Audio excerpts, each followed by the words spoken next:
Yabujin is a cloud rap slash hardstyle slash ambient slash whatever artist from Lithuania. He started making music back in 2015 with his really early music being kind of like basic Lithuanian rap. It's pretty midi it's pretty mediocre, but it's pretty mediocre, but it kind of has a charm to it.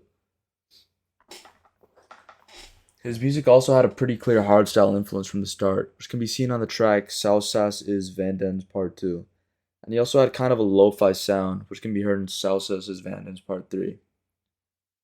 His music started changing more towards cloud rap around the time he released songs like Silver Lake and Yellow Salt. I like to call this era the lo-fi beats era. He released a lot of tracks that just sound like they'd be lo-fi beats to study to. He released a bunch of tracks that sound like they'd be on that lo-fi beats to study to live stream. Some notable tracks from this era are White Crosses, The Art of Old Flash Shading Simulator Games, and the Fazome EP. Sprinkled between these lo-fi tracks, he released a few songs that would sort of hint to his future sound. Some examples of this are Martin Core, this one, and Yellow Salt 2017. I feel like after this I feel like after this era, Yabujin really kind of found his place musically. There's so many good songs from this era that I just love so much, like Pink Windows, Ketuiji, and Kendo Thugs, and this She Likes Sword and Doing Drugs EP. Many of these songs are put onto the Yabujin Early Works bootleg, which is arguably his most iconic bootleg made of him. I've also listened to this bootleg a million times, so that's probably why I like this era so much. But anyways, after this, he released his first full-length project, Flash Desire.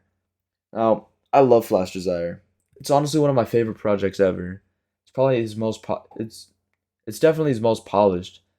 Every song just fits together so well, and it doesn't ever feel like repetitive or boring or anything. It just kind of like pulls you in from the start and never really lets go. It's got this like super nostalgic and lo-fi sound that he's like really famous for. I love this album to death, and I recommend everyone who hasn't heard it to just go and listen. It's only like 20 minutes long, so you might as well. After Flash Desire, Yabujin went back to releasing singles instead of projects, and he released some of my favorite songs of this.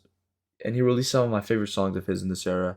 Songs like Mariana Mortigard Glesgrove, Rip Amy, Rip Amy Winehouse, Surgeon Dogma, Nokia Angels, and so many more. Not to mention his Baroque EP. He also released his Swords EP, which is the EP that got me into his music back in the day, and it has a ton of his and has some of his and it has one of his best songs, Tower of Our Serenity. This era is probably his most popular or iconic, followed by when he first started releasing music under the name DJ Garada Zhao.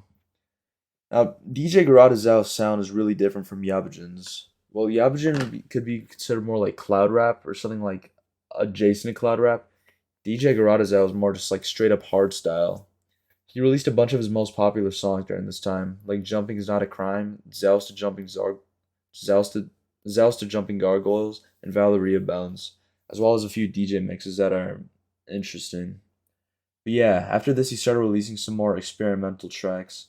Like a lot of the stuff's on like a lot of the stuff's on like a lot of the stuff's on Zero's Pandemonium, Hydra, and some of the stuff on Claws as well. He also released a bunch of like dark ambient stuff like on Zero, which is probably his second best full length project. Actually, speaking of Zero, that album is just so damn good.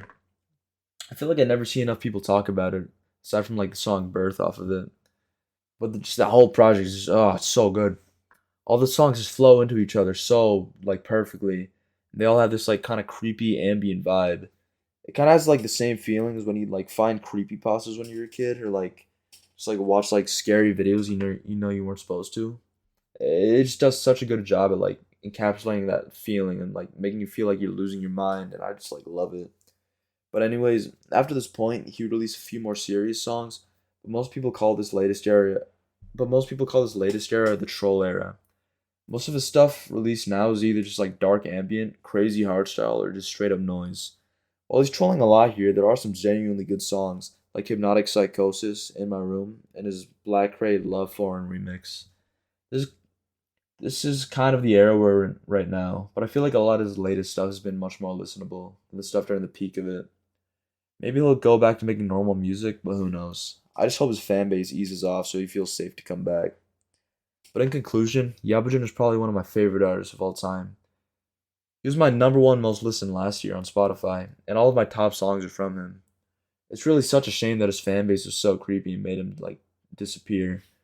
I really hope he comes back and releases more music because he's makes some of like the most unique music I've ever heard. But yeah, thank you for watching. If you have any topic you want me to cover, leave them in the comments. And if you enjoyed the video, consider leaving a like and subscribing. And I'll see you later. Bye.